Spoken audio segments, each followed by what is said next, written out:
Hey everybody, welcome to another episode of the Cynical Marketers. We are episode 61 and season 2, episode 9. So already through end of February. So we're 2 months done. Yeah. Year's already moving by pretty quick, it feels like. So hopefully your 2026 plan is still on track. Everything going good for you out there? I think we're doing well. It is for we're us. Doing all right for us, but yeah. So we'll talk. If it's good, bad, whatever. But we're going to talk about this article that Nada found. Marketing trends to watch in 2026. So we're only 2 months in, and nobody pays attention at the beginning of the year. It never feels like you're really into anything, like in January and February, right? Like it's just a blur at this part of the year. So we're still early in. So there's 6 trends to watch. Ovative Group, this comes from. Nada found this article, so kind of. This article was super interesting, Mike. Like, I really thought it was interesting because so many people are talking about all the talk has been about AI, right? We know this. We've lived in it for the last year. We've seen different trends. We've started using AI on our own differently, right, as well. But there are other things happening besides all the AI hype. And I just thought this article was really interesting because it introduces these new 6 trends that I thought were, they didn't center AI in the middle of it. And it just talks about, the behavioral trends of consumers and what they're doing in terms of their interactions on social media and how much time they're spending online and how they're all doing, detoxes. It's talking about different audiences and how they're behaving, how social media is sort of like transforming as well, and like the new, channels that are emerging. And then just, of course, it does touch on AI, right? For especially in terms of how AI content is out there and how younger consumers are interacting with it. And then just talking about, how are we measuring all the things now in 2026? Yeah. So I thought this was just such an interesting article to touch on, and we'll link it in the caption as well. Worth talking about. So the first one that they have here is Escapism will win amidst uncertainty. Yep. So I don't know if that was AI written or not. I think it's a very interesting point, Mike, because they talk about how 69% people feel they're unable to plan anything long term. And I think this extends, and we've seen it extend into business, right? I think everybody is so overwhelmed. They're overwhelmed with their screens. Everybody's talking about doom scrolling and how people are spending so much time online, but now there's this trend emerging of digital detox and how people are actually starting to shift back because they feel so addicted to their phones and their social media. They're starting to shift into like this detox mode and using platforms more intentionally. So, that's how is that going to impact how consumers are behaving? Because there's we know this on TikTok, especially, a ton of people are just impulse buying everything. We've touched on that in other episodes where you've talked about it, Mike, specifically about how, if it's under $30, it's an impulse purchase, right? Yeah. So it's a lot easier for you to get a one-time buyer on an impulse purchase, and rather than, get a repeat customer for your brand, especially if you're operating in the e-com space. So just thought that was really, some of the stuff that they brought up was really interesting about people spending less time online and being more intentional on how they're using things, and then they said they're turning to Pinterest for inspiration, TikTok for discovery, and bless it, Reddit for research. I don't know how I feel about that last one. Reddit. But, okay. They keep talking about Reddit like it's I have been on Reddit for a very long time. Yeah. I don't know. There's good niches if you can find them there, but I don't know. Overall, I think it's like one of the most toxic websites on the internet, but yeah. I don't know why everyone keeps talking like that's the place to be in marketing, but it's just overrun with spam now too. It's a ridiculous place. And I'm from Dig. I loved dig.com, which goes back to nerdy times. I was like, you're really dating competitors. Dig was a competitor of Reddit's, and Dig was better. Dig was so much better. You used to upvote and downvote articles and stuff. Oh, it was so good there. There was such good stuff. And then I don't know why Dig died. I can't remember now. and then everyone had to go over to Reddit. But Yeah. okay.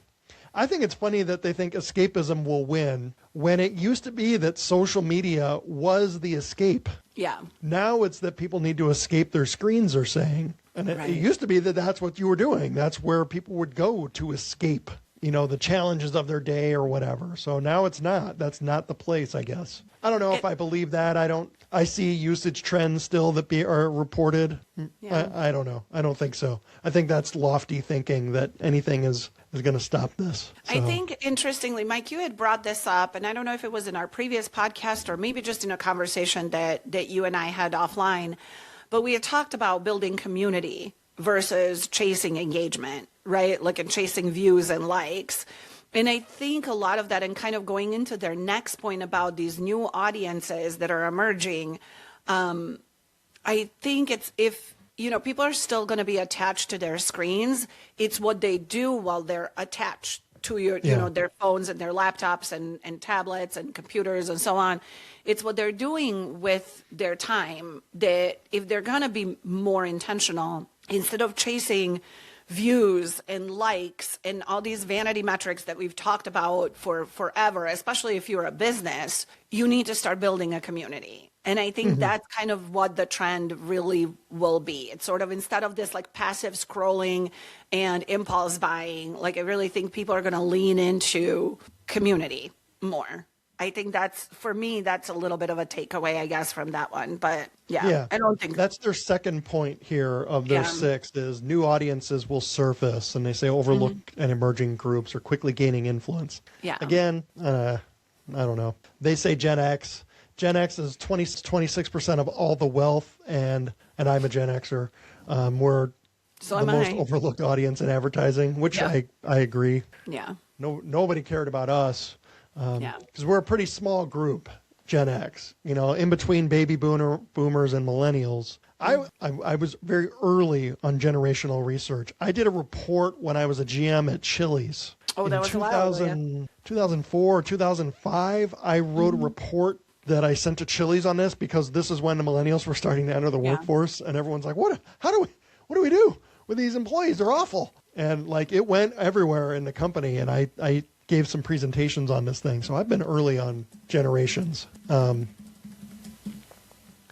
yeah, I don't know. Gen X has always been ignored. I've been on this for a very long time. I was one of the first people talking about it. I did something at Chili's years ago when I was a GM, writing about millennials and Gen Xers, why nobody cares, because we're such a tiny group.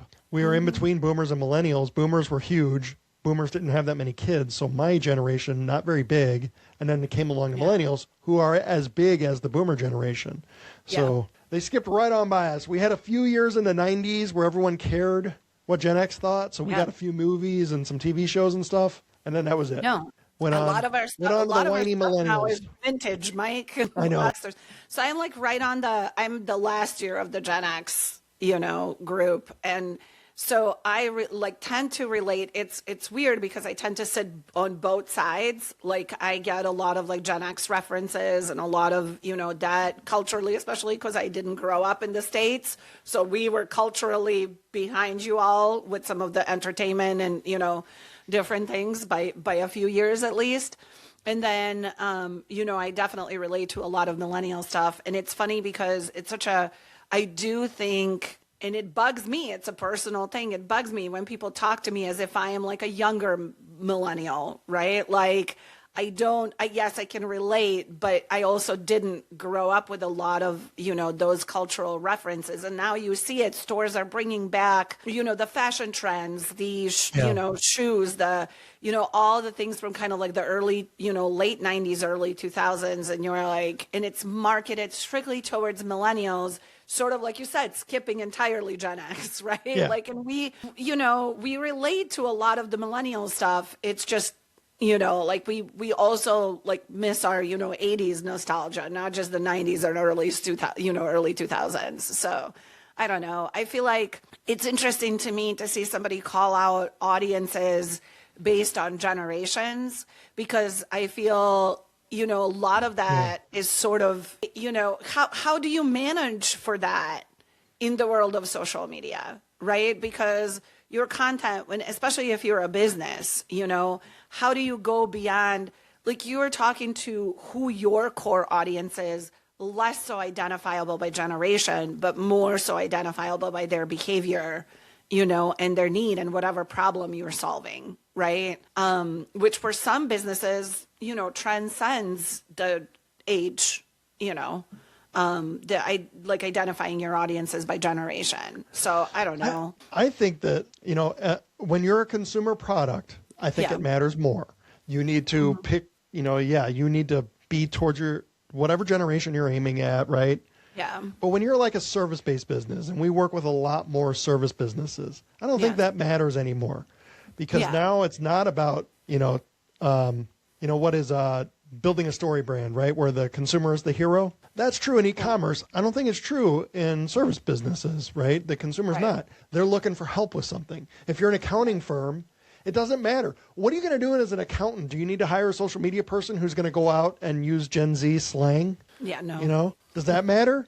Is that what you're looking for? Like, if I'm looking for an accountant, like, they speak like I do. Like, no, I don't want that. I just want to know that you're the best accountant. I don't care if you're 100. In fact, I probably want you to be, you know? So like for service businesses, I think it matters less. Maybe you can understand, and your generational content is understanding different stages of life. Like if you're an accountant, you know, so tax, whatever, right? And issues, buying a first house or looking at retirement, right? That's a generational thing, but I don't think you have to worry that much about it, honestly. Yeah. Unless you're a consumer brand. It's interesting though, and speaking of consumer brands though, that brings us into this third point that they were bringing up about entertainment and social media and how those two will merge for commerce. And we are seeing that a ton, right? On TikTok shop, Facebook shop, Instagram. And it's crazy to me that anybody in this day and age has an e-com brand that does not have a storefront integrated with their social media, because it's relatively, if you're operating in that space, it should be relatively simple enough to set up, but we've witnessed that it's not firsthand, I think. I know. Yeah. Should be. And it should be, because what you have to understand, they're showing some statistics here and saying click to buy capabilities are collapsing the consumer journey on social, turning creator content into storefronts with 377 billion, that's with a B, projected advertising revenue by 2030. So that's just advertising revenue. That is what they're projecting, that the e-com businesses that are existing on these platforms will spend on advertising. So if you are an e-commerce business, you need to be in this space. And I'm not saying that you necessarily, a lot of businesses that we even work with or interact or have worked with in the past are smaller businesses that don't have ad budgets or don't have much of an ad budget, right?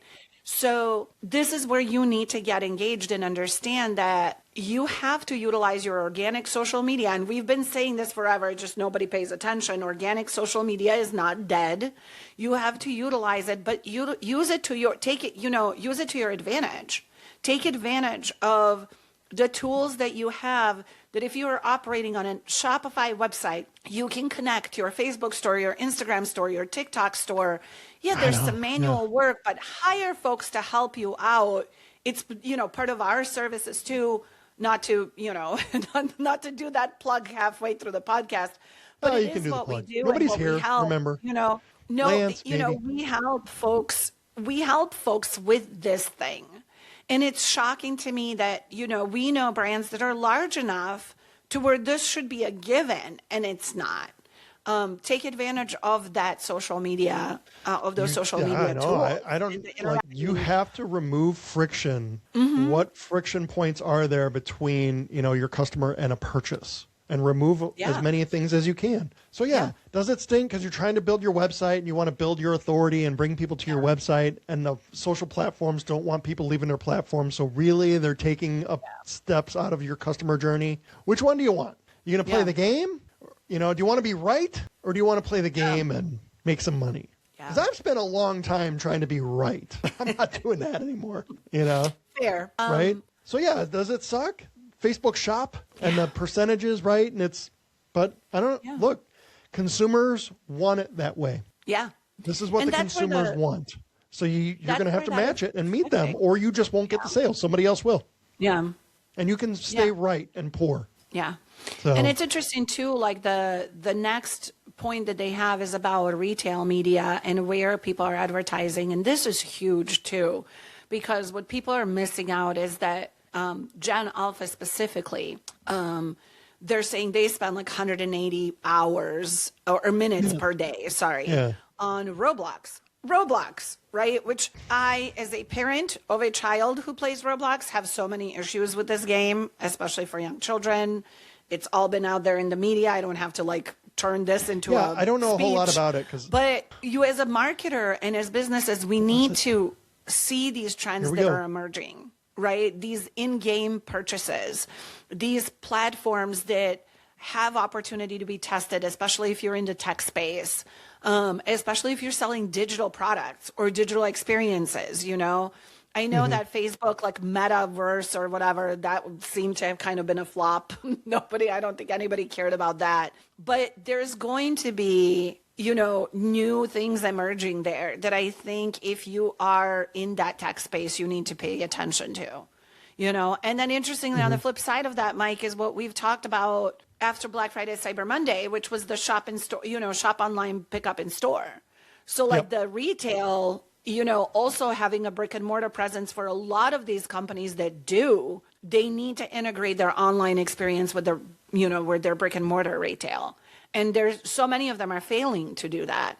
Yep. Still in 2026. It's crazy. Yeah. I think it's funny. I don't know how old these guys are, but they're probably young when they're talking like new channels, and they do say re-emerging, you know, in parentheses, but it's like, you know, the OOH, the out of home marketing, right, is coming back, and like, okay, well, good luck with that, because that's billboards and, you know, stuff that's been around. It's not new. It's new to you. So millennials say it's new. Like the first time a millennial experiences something, that means that they invented it. But you know, but good luck trying that, I guess, because the personal injury attorneys all own all of that space everywhere. You know, multiple billboards in a row. The PI guys, or that high-powered realtor lady. You know, the 45-year-old in the power suit lady, who's the number one realtor on the West Side in your place. She owns the rest. If PI doesn't have it. So I don't know. I mean, it's interesting to me, though. Out of home has changed in a sense that there's a lot more digital billboards, right? But that's not new for 2026 either. It just becomes more accessible.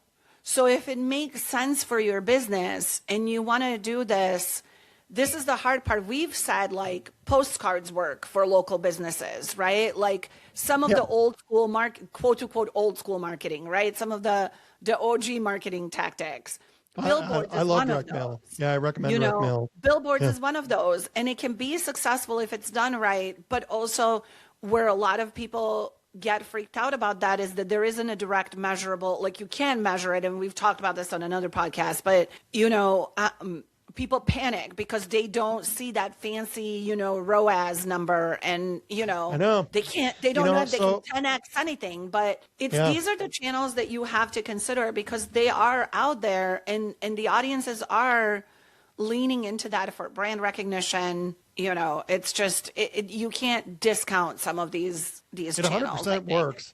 I have a client who's a legal client who I haven't written the case study. I've been putting everything together for it, but they have two parts of their business. One of parts of their business is kind of local in their geographic area that they exist in, and I'm not going to disclose who they are or where, but so one part of their practice is geographic, and in that area they've papered the place with the head of the firm everywhere visible, and then the other part of their practice is national, and that has been more digital and an online presence and doing things there.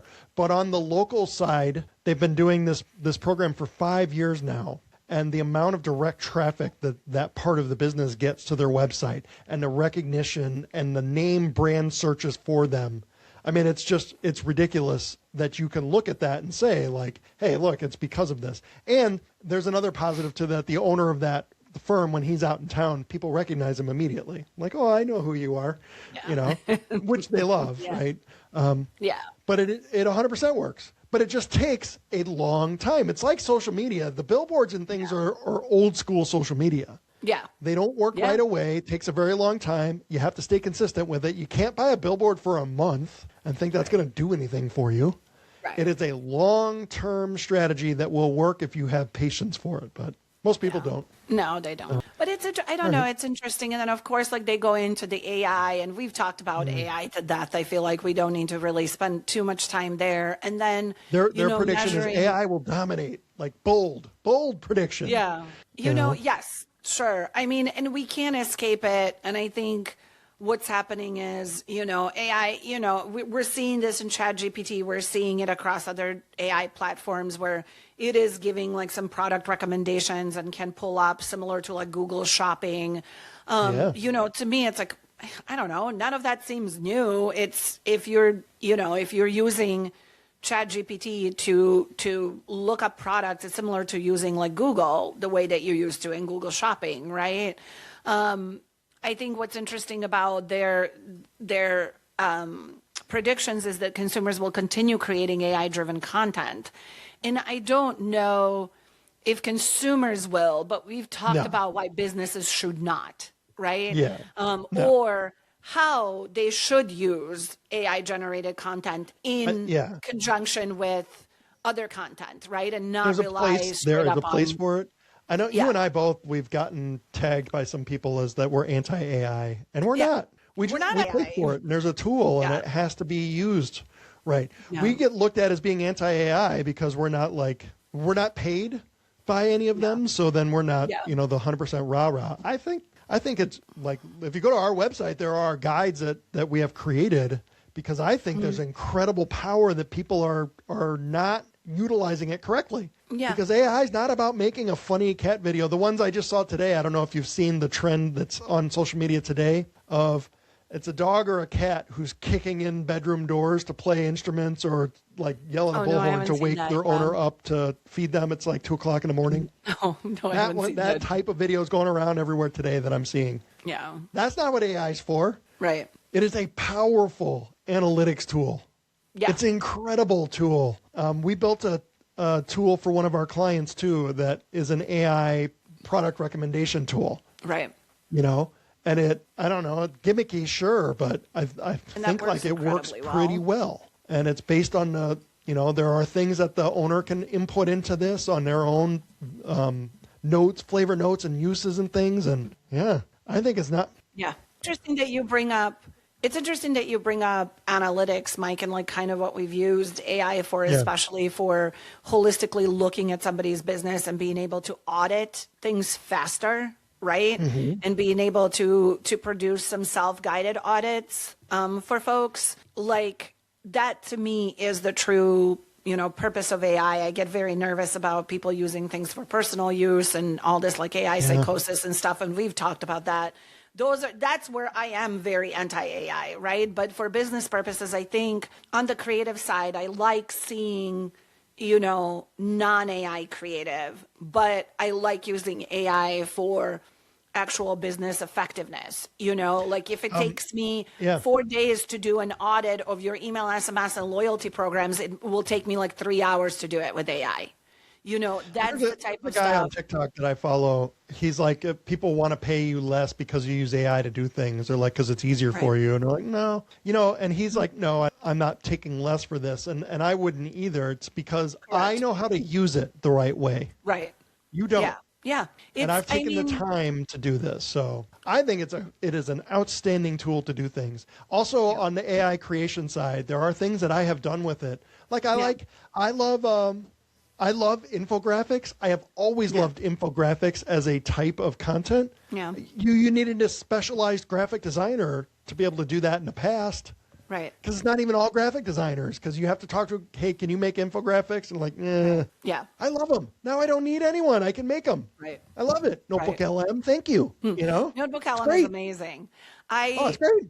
You know, where I get hung up on is like a consistent use of AI for creative. Like it has now become so notable when somebody actually has lifestyle images versus when they're AI generated. Yeah. You know, and I think some AI generated stuff for like products may be passable, but I still very much enjoy seeing a brand lean into Yeah, I actual know. I agree. lifestyle.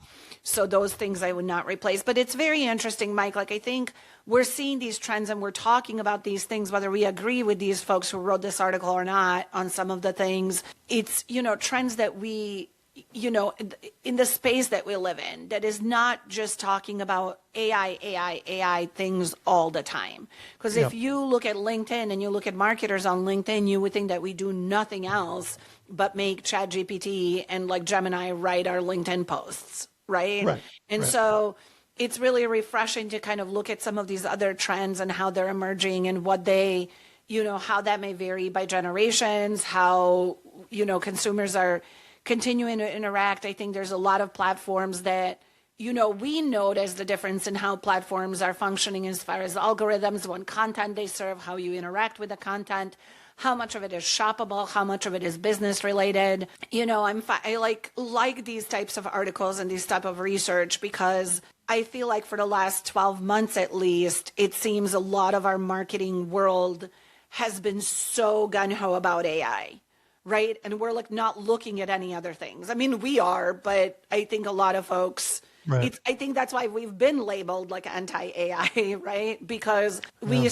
function in the real world serving real businesses, you know, who don't have insane budgets. And you shared an article with me about the percentage of people who use it and, you know, have really adopted it. And it's very low.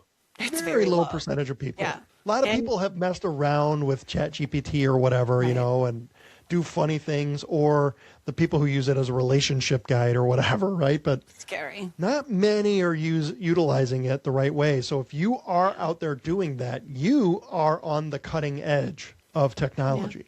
Yeah. You know, and you're ahead of people. You may exist in the marketing world or something where it feels like everybody talks about it. So like you get that bubble feeling where you're like, oh, everybody's, they're so bored of this because everyone talks about it all the time. But really, nobody uses it. So. Right. Very, very small percent. I think it was, what was it, like 16 or 20%, something like that, of people have used or interacted with AI. And then out of those people, it's an even smaller percentage who use it constantly or use it for work. And then it's like 1% of people who actually use it to build like systems and, you know, for work efficiency purposes. So it's and not that's what I use it for. I have built a lot of systems and, you know, tracking things and analysis tools and things. Yeah. That's what I use it for. Yeah. I am loving it for that stuff. I know. So all right. And so our last y'all, point here, number 6. Here, so if you guys are still here and you just heard Mike talk about our analytic, like things that he has built for analysis, go check out bigbrainstrategy.com. Yeah. All of our guides are there and they're freaking amazing. So, and I don't just say that because they're on our website, but it's because Mike did really good work. So measurement works to keep up. Their last one. So measurement again, everybody wants to talk about it. I have said before, we did an episode or something on what's a marketing hill you'll die on. And mine is like, people care too much about attribution. Yeah. You know, I don't worry about it that much. And also now, I think you can use AI to help you with some of this because one of the things that I like about AI is that you can connect all of your tools together now. Yeah. Yeah. And now you can do an ANOVA, you know, analysis on things, and you're looking, you know, you can do statistical analysis on things, and you're looking for, you know, relationships that you can find. And there's, depending how good you are. And it's not even just, hey, AI, what's going on with this? You need to know the questions to ask. This is one of the differences. You have to know the questions to ask, and you have to go into using AI tools or whatever with a hypothesis, I think. You can't just go in blind, but... Yeah, don't go in blind. That's a disaster. But I think what's interesting, Mike, too, like in terms of measurements and everything, like AI has been really great in looking at things holistically, also helping like specifically on the retention side and being able to identify cohorts of customers so that you are starting to measure things a little bit more based on behavioral action rather than, especially when it comes to building your retention flows. So like your welcomes, abandoned carts, win backs, all of those things, you can start utilizing some of the AI features, especially Klaviyo is exceptionally great at this, to build customer cohorts that you can target based on their behavior. It becomes, rather than, spacing out your welcome flow by like the first email goes out, then 2 days later, then 7 days later, or whatever it may be, rather than having static things, you can incorporate, behavioral measurement essentially into your strategy. And I think that's really changing the game as far as the retention stuff goes. It's stuff that people need to start paying attention to on that side.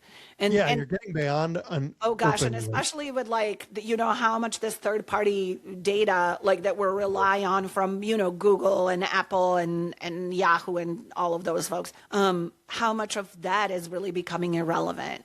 How much data we can get outside of just relying on opens and clicks, and very interesting stuff. I don't know, I'm a nerd. That's interesting to me, but it all matters. Yeah. So there we have it. We went a little long, but I don't even know because we had so many tech issues during this, but you're not here anyway. That's okay. Hi, Lance. Lance is here. Lance does a great job. Lance shares our podcast with friends and stuff, and we appreciate you, Lance. We really do appreciate Lance's support. So yep. We got one fan. Yeah. Who's it that says, I can't remember the guru, maybe it's Hormozy, who says it doesn't matter if you have 1 million fans. I'd rather have, 10 raving fans. I think it's Hormozy. Is that Hormozy? Yeah, I think so. I can't remember. So, but yeah. That's closer to where we're at. So we're going with that. We're going with that. Yeah. Thank you guys for being here. Thank you, everybody. We'll be back again next week. So I'm sure you're going to be waiting with bated breath for our next episode of the Cynical Marketers. Always. Tune in next week. Always. See you guys.